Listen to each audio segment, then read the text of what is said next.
Hello everyone, this is Fantasy-esque and welcome back to Lakeburg Legacies. When we left off in the previous episode, some of our men were single and drunk. So Eldrick, one of our hunters, the father of Wolfgang, lost his wife recently. What was her lovely name? Esmeralda, one of our miners. And after losing her, he was, I think, looking for some companionship, and his eyes kind of fell on Randall, the man of the evening over at the pleasure house. Perhaps Eldrick went over to that, pleasure house because he lost his house after his wife's death. He and his teenage son are out on the streets. His mind was not in the right place. So he and Randall started talking. Now Randall is married to Eloise and has a stepdaughter by the name of Althea.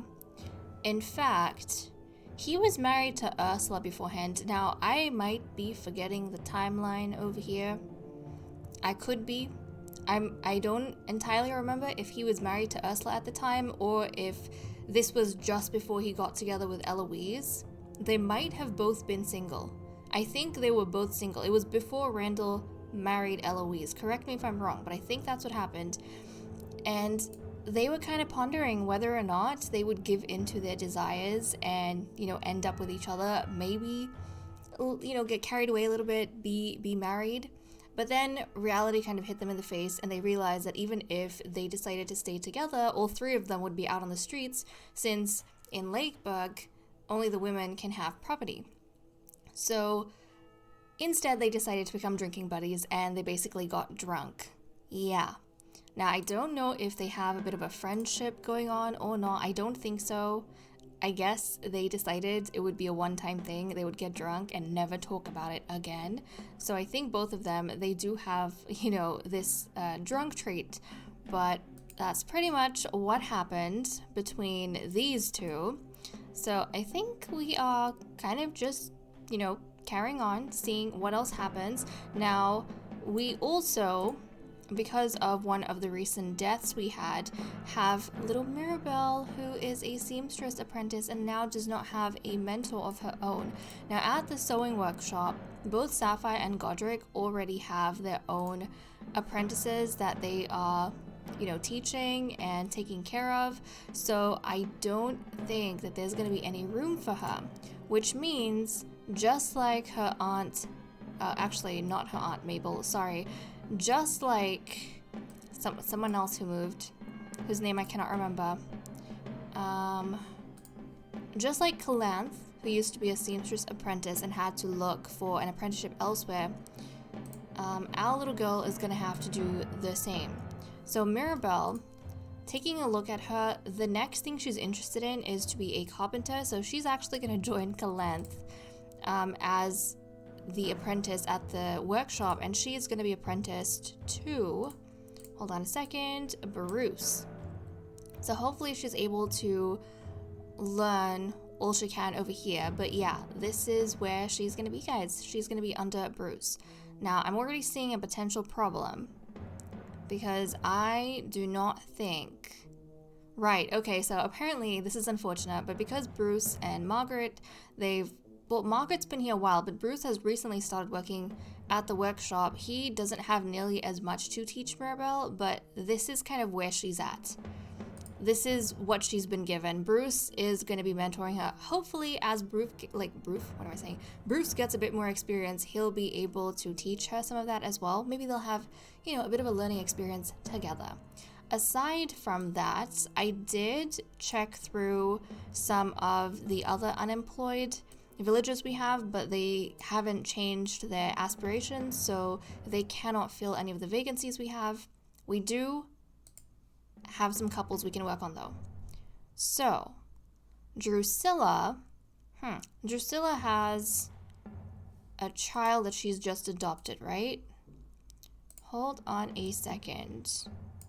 Drusilla, yeah, she recently adopted little Astrid Jameson, and her husband just died, and I'm a little bit worried about her dying. So there is that. And then we also have, obviously, Wolfgang with Eldrick. But okay, guys, let's go ahead and see who we might be able to match up. So I think Drusilla is going, she's like quite a bit older. She's like 62 years old, but she's going to ask Eldrick out on a date. I mean, it's like a known thing at this point from the very beginning of Lakeburg. The lumberjacks and the hunters do have a bit of a history, you know, being married. And they work right next to each other, so it kind of makes sense that they would get more opportunities to interact. So Drusilla is going to ask Eldrick out on a date. She's like 62, he's 42. It's like a 20 age gap, which isn't as much as some age gaps we have had, but I hope this doesn't work out, because that means if it does, we know what's going to happen to Wolfgang. He's going to become an orphan. You know what, though? I feel like Wolfgang has he feels like a free spirit. Honestly, out of all the kids we have, I feel like Wolfgang would care the least if his father left him out on the streets. He would see it as even more freedom. But little does he know, life can be rough. So okay, Drusilla is going to ask Eldrick, and she doesn't have any history with Eldrick from what I know. No, she's only ever been married to Everard. This is so sad, but her husband has died, her only daughter has died, none of her she's like outlived all her family. She's outlived all her family. But okay, Eldrick. Okay, their relationship is bad right now because they're both kind of widowed and heartbroken, but if that wasn't the case, it might be okay because they do have something that is kind of a match with the art of war. But let's go ahead and see how this goes. She's going to ask him out on a date. They're starting off at the hill by moonlight. We can talk about the importance of big cuddles. In a loving relationship, we'll talk about the sufferings of war. We're going to go with war. Eldrick always volunteers to brandish the flag on the battlefield. He doesn't really care for the wounded or the dead. Okay, we're going to go for a boat ride. We can talk about the importance of money in a relationship, or everyone knows that big muscles imply a small brain. We'll go with the muscles. Oh no. And a tiny... Eldrick doesn't end his sentence, but Drusilla got the message. Oh no. Okay, they are discussing marriage, and apparently Eldrick and Drusilla are going to be in a loveless marriage, guys. I think Drusilla did this strictly for convenience because she wants her stepdaughter to have a stepfather, but that's still kind of an odd situation. Like, how is Eldrick going to be trustworthy for your stepchild, or not stepchild, but your adoptive child, if he left his biological child behind, you know? Like, there's no loyalty here. No loyalty at all. But he is going to get married, and unfortunately, this means Wolfgang is going to be homeless. He is 15 years old, though. Poor Astrid, she was homeless, like, as soon as she was born. But Wolfgang, he's 15 years old. He's got a few years. I think he should be able to scrape out an existence in the alleyways, you know, until he's able to find his way in life. So, okay. These two are now going to be together. I hope you were happy with yourself, Eldrick. You had that, you know, brief stint at the pleasure house with our man of the evening, Randall. Now you've gone ahead, remarried, abandoned your son pretty much. He is an orphan, this poor little thing. Ay. And then we have Lucius, who has been waiting around a little bit after his separation from Eloise. He is no longer heartbroken, so yeah, he's been waiting for a bit. I think he is going to see that Alana, the new chancellor, is now single, and he's going to take a chance to ask her out on a date. So Lucius, let's take you out on a date with Alana. He's 31, she's 23, and we'll see how it goes between the two of them. Okay, Alana, I mean, she's heartbroken, so obviously the affinity is going to be awful. But it seems as though even normally they wouldn't really get along because they have disagreements about music and dueling. It's okay. Let's go on this date, see how it is. So they're starting off at the inn. We could make fun of meditation or talk about attending the public execution together. We'll go with the execution. Goodness gracious, Alana finds this invitation anything but romantic. Okay, how about a boat ride on the lake? We could say that there's a charming fishing spot somewhere, or we could denigrate the baker's treats. We'll go with the baker's treats. Alana thought about inviting Lucius to share some delicious gingerbread. Never mind, it's his loss. Yeah, this is quite embarrassing. There's no need to insist, even though, I mean, Alana, she's nobility. Even though she just divorced her own husband, who was a fisherman, she's not going to accept, anyone who comes by. She has standards, and she was not too impressed with Lucius. Maybe he came off as a bit desperate, and she's going to wait it out even more so. So it's a bit of a fail. This has not worked out at all, so all three of them are actually going to have to bide their time a little bit more. Alana and Brian were together beforehand, and now they're not. Alana's not impressed with Lucius, so nothing's going to happen on that end. Basically, we're going to have 3 singles in town for a little bit until something else changes. Okay guys, well, let's get time going and see what else everyone gets up to. Okay. Oh. Wait, what? Margaret has died from love at first sight. Margaret, are you kidding me, has died at 38 years old? She was our carpenter. And Beatrice is our 74-year-old lumberjack. Beatrice is the longest living person I have had in Lakeburg across any of my save files. My goodness. After noticing Beatrice Ulwen's bewitching beauty for the first time, Margaret Taylor's heart immediately stopped, never to beat again. Due to lacking medical terms for such an uncommon phenomenon, doctors mark the incident as a simple heart attack. May she rest in peace. Whoa. That was very unexpected, and I feel so bad for Calanth.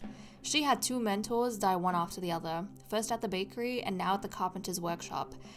And that means, she doesn't have a mentor. And she only wants to be a seamstress or a bard. And literally, there is no one at the sewing workshop that can take her on. It says Sapphire has she's, a mentorless, wait, what?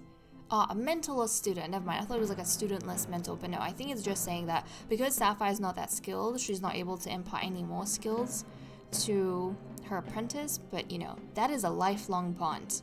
Once you have a mentor, unless they die, as far as I'm concerned, that is a lifelong bond.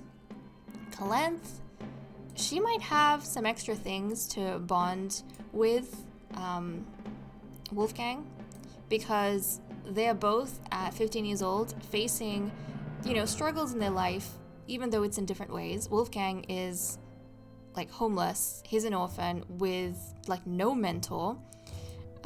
Meanwhile, his sweetheart Calanth, who has been, opposite to him, quite serious about learning some skills, she has lost 2 mentors. She's moved twice now, across 2 different industries. And at 15 years old, she finds herself without any mentor. She's kind of stuck. Ay. Hopefully they're able to find some solace, in each other's company. But okay, let's keep going. Let's keep going. See what else is happening in town. Lucius has died in the street. Poor weather, rancid food, loneliness, and many other dangers from a life of vagrancy eventually took their toll on Lucius Ashdown. His physical and mental health. Homeless though he was, Lucius Ashdown was still an inhabitant of Lakeburg. At 31 years old, this hunter died, guys. Basically, that date with Alana, not being able to snag that marriage, it cost him his life. It flippin' cost him his life, guys. That is not good. That is not good in the least. Okay, why do we have 3 couples?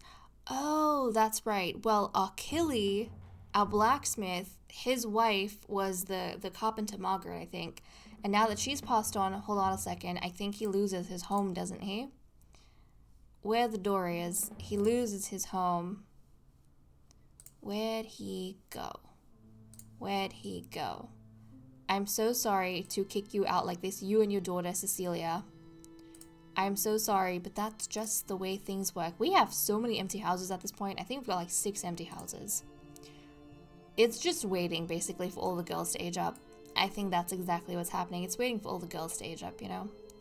Well, Achille can try his luck with Alana and see if that works out, and then he can bring his daughter Cecilia with him to Alana. Is Cecilia his... Oh, his...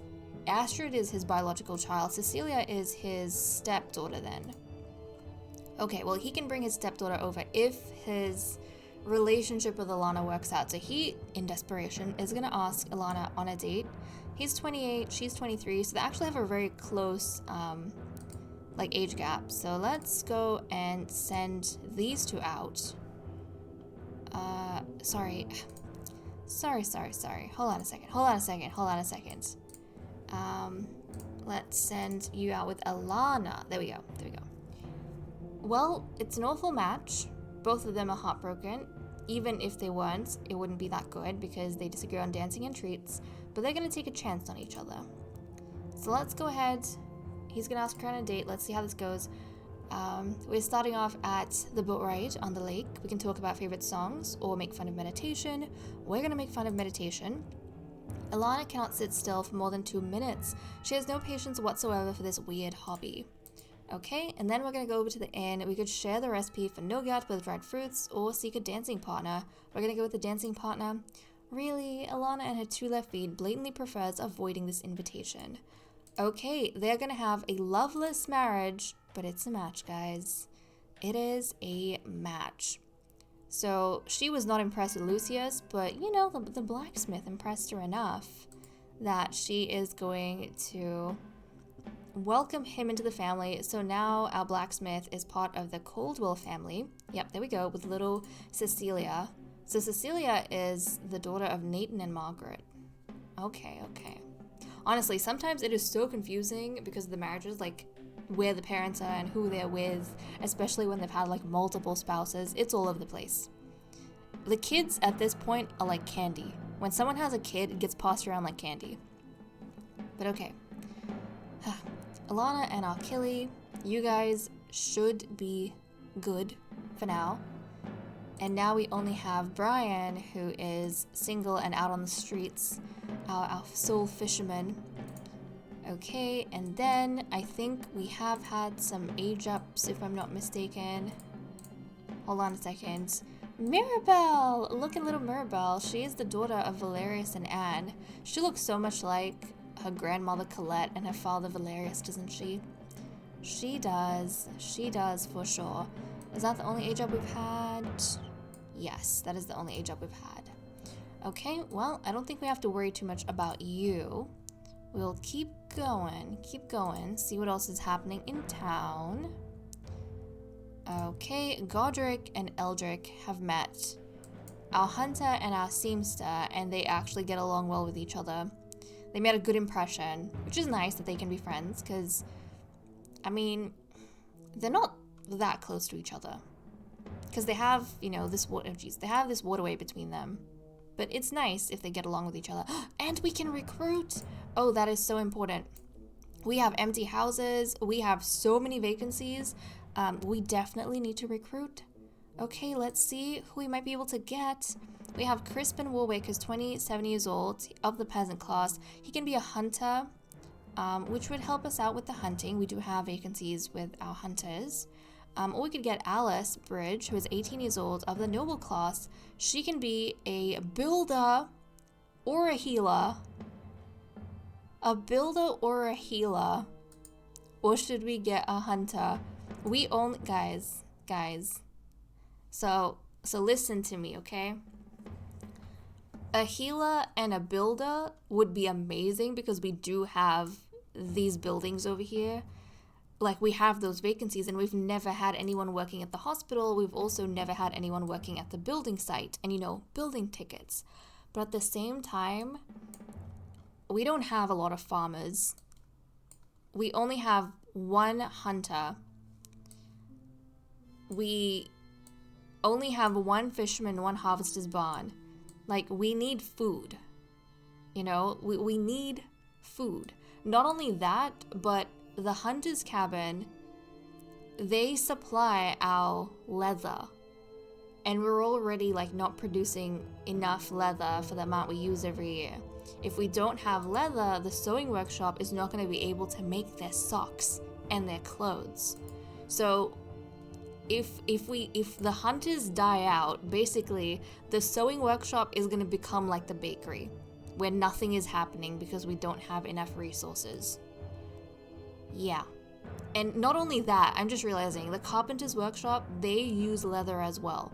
They can't get their work done without leather. So in this case, even though it might not seem like it, we actually desperately need Crispin. I'm so sorry, Alice. That builder's job looks so tempting, but we actually need Crispin. So, yeah, we're gonna get Crispin, guys.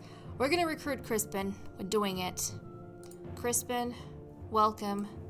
Where are you, Crispin? Okay, Crispin Warwick, you are going to be working in the hunter's cabin.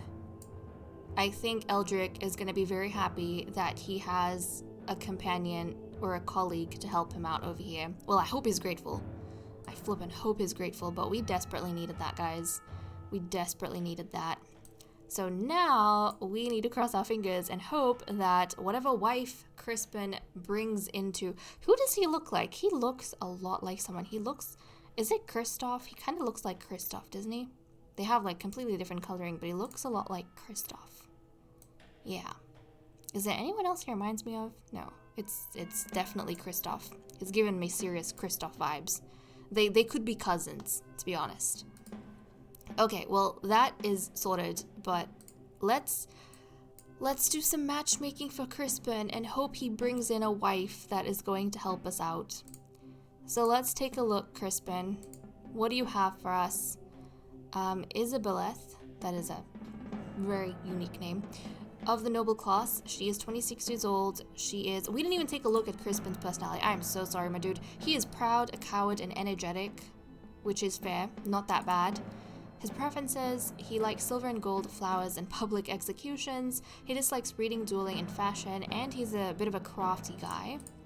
Okay, meanwhile, we're gonna stick with Isabeleth. Oh my goodness. Isabeleth. We're just gonna call her Isabel, okay? For now. Isabel, I have no clue what kind of person she is. She could be intelligent, crafty, or social. Who knows? But she's romantic, well-mannered, and hardworking. So basically, she's got a perfect personality. She is a bit genetically weak, though, which is not the greatest. She can be a prankster, a seamster, or a carpenter. Okay, these are all things that we do need. So she's a very useful person. They have average affinity, which is like 53%. I normally never look at the percentage, but that might be something that we should pay attention to. And let's see, she likes meditation, poetry, painting, dislikes cuddles, dancing, and muscles. So let's get these two going and see what happens between the two of them. Let's see, we could talk about the benefits of meditation. We're starting off at The Hill by Moonlight. We'll talk about favorite songs. We'll go with the songs. Isabel isn't too focused or fussed about music. What's important is, when they're bards, there is usually beer. Okay, and then we're going to go to the inn. We could criticize anything involving rhythm or mention the countryside. We'll mention the countryside. Unfortunately, Isabel is not keen about navigating muddy paths or the smell of manure from the fields. Okay, our final chance to salvage this. We're at the lake enjoying a boat ride. We could really talk up muscles or say that books are corrupting the young. We're going to say that books are corrupting the young. Okay, as it is, the young spend too much time at school. They should spend less time reading and more time working. It is going to be a loveless marriage, but at least we have her, guys. At least we have her, and she's going to help out in some way, shape, or form. Okay, they are in a loveless marriage. That is okay. It can be dealt with.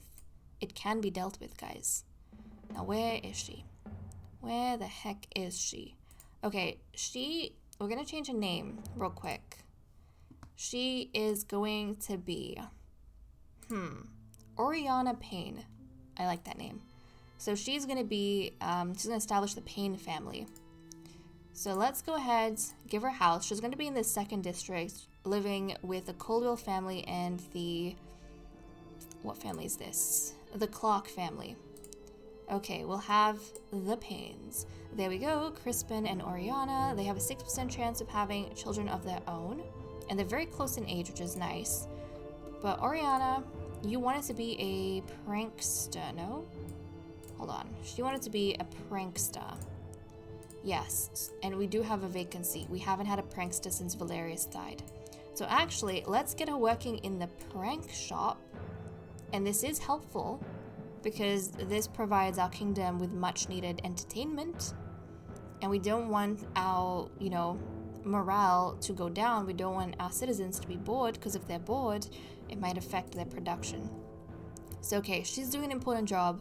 We need to keep an eye out for like her and Randall though, because we know that the last time we had a prankster and someone working at the pleasure house, I think it was Emelina, Lady of the Evening, and Valerius, they had a bit of an affair going on because they're like so isolated from the rest of town, and it's them two just together the whole time. So yeah, we definitely have to keep an eye out for that. But okay guys, with that said and done, I am going to leave off here. Thank you so much for watching. I hope you all enjoyed, and I will see you all next time. Bye bye.